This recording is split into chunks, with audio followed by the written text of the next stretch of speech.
gonna switch gears now to my favorite sport, which is hockey. I wonder why. No, I'm just It's very fun to watch. Okay. And we're gonna just kind of talk about what we think the season is going to be like now that they go from the 48 game lockout shortened season to a full 82 games.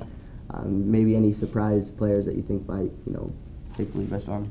I think the shortened season really hurt the NHL because it didn't seem as exciting. You didn't get enough time to get into it, and I think this year is going to be a way better season from the start. I mean, even in the preseason, you've seen there's been fights. People love fights for hockey. There's been fights. There's been amazing goals. And I think that now that we have a longer season, you're going to get more in tune to hockey. You're going to be able to see more exciting, bigger plays, and it's going to make hockey, take that step back to where it was before the lockout season. I think it's just like as Chancey said. I think it's just going to be a way more competitive season. Going from last year, the record-setting kind of year for the Blackhawks, and just going through and winning the Stanley Cup. I mean, every team at the beginning of season is pretty much favored to win the Stanley Cup. But after last year, the Blackhawks came out and what, we want this, we're going to get it, and they got it. This year, I think more teams have that mentality. You know what? We're going to come out and compete. We're healthy. We have a full season to do this. We kind of have, more of a preseason where they can kind of see where each team is at. And I think, there's also no lockout to really worry about. They've got their deal. They're ready to, come out and play a hard 82 games. When you talk about hockey, you cannot not mention Sidney Crosby, the best player in the NHL right now. Oh boy. Let me tell you what, I don't really watch hockey that much, but when I do, I make sure it's a Pittsburgh Penguins game. That team, that's always an exciting team to watch, back from the Mario Lemieux days, back when they had Mario Lemieux, Jaromir Jagr. That's always just been an exciting team to watch. Now that they got Sidney Crosby, who can do everything, pass, score, defend, he is the floor general for that team, and he's one of those guys that can make your team better. And every year, they're competing for championships. They're one of the top elite teams, so I'm excited to see what Sid the Kid can do again this year. Well, see, it's too bad that Sidney Crosby isn't even the best player on his own team. But we can get into that too another day. First of all, the best player in the NHL is Alexander Ovechkin for the Washington Capitals. And I'm excited to see what the Washington Capitals do this year, because they have all the talent in the world, but they have never been able to put it together in the playoffs. And it's almost a similar situation. They're pretty much like the San Jose Sharks out west. The San Jose Sharks, amazingly talented, with always up there in the top with the record in terms of in the NHL, but they almost first round exit almost every single year.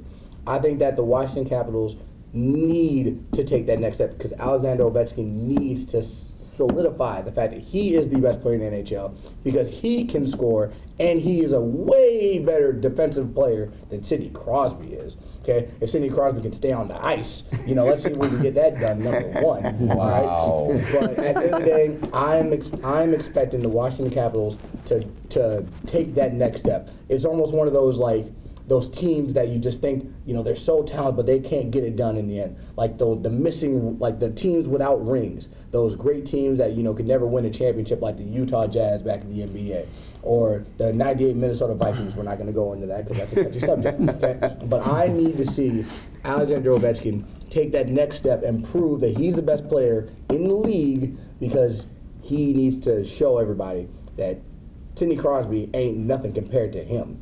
All right, I'm going to slap two points on you right now. Number one, Sidney Crosby leads the head-to-head when the two teams play each other. Number one. Number two. He's not the best player on his team. Number two. Better player on his team. Stop it. Number two. Okay. Sidney Crosby has a ring. So as long as Sidney Crosby is in the league, Alex Ovechkin is going to be taking baby steps every year. If Alexander Ovechkin was playing with Evgeny Malkin as well, maybe he'd have a ring too. Sidney Crosby's not even the best player on his team. You gotta also look at goaltending. I mean, you look at Washington. They've got Michael Nerwith and Braden Holtby. None of those guys are elite. you look at what Pittsburgh has. They had Thomas Vokoun last year, and they had Marc-Andre Fleury. Marc-Andre Fleury has been an elite goalie since day one. I mean, he had his struggles last year, but what are you shaking your head for? I'm agreeing. No, I cannot believe this guy over here with the Pittsburgh Penguins. They made it to the Stanley Cup 2 times with 1 win, but we've seen them in the playoffs how they've shrunk. How they just don't play with any heart, no defense. Get them out of here. Get the Pittsburgh Penguins out of here. They're not that good. They're the most overrated team in the NHL. That may be true, but it does not mean that Sidney Crosby is not the best player He in the isn't NHL. the best player in the NHL. And you can't really call them really call them overrated if they've actually gone in and done something. They've only if you're gonna say they've only done it once, how many times have the Capitals done it with Ovechkin? That's why 0 times. That's why I'm saying that they have to take that next step. I'm not saying the who's Pittsburgh better, Penguins but- are the Indianapolis Colts of the NHL. With Peyton Manning, they got that 1 championship, but at the end of the day, look at his playoff record. 1-1. So Who's the best player on that team? The Colts team. Peyton Manning was. And who's considered one of the best or Bob Sanders. We can go another day. What I'm saying is Alex Ovechkin he has good talent, but he's the best player on that team by far. Sidney Crosby also makes players better when he plays. Alex Ovechkin's not as good at doing that. And that's where my main argument lies, because I don't think Sidney Crosby does make everybody better. I think Evgeny Malkin makes him better. Okay, and that's just my opinion. Okay, that's how I feel. I believe that Evgeny Malkin is a better player than Sidney Crosby, who's got more MVPs.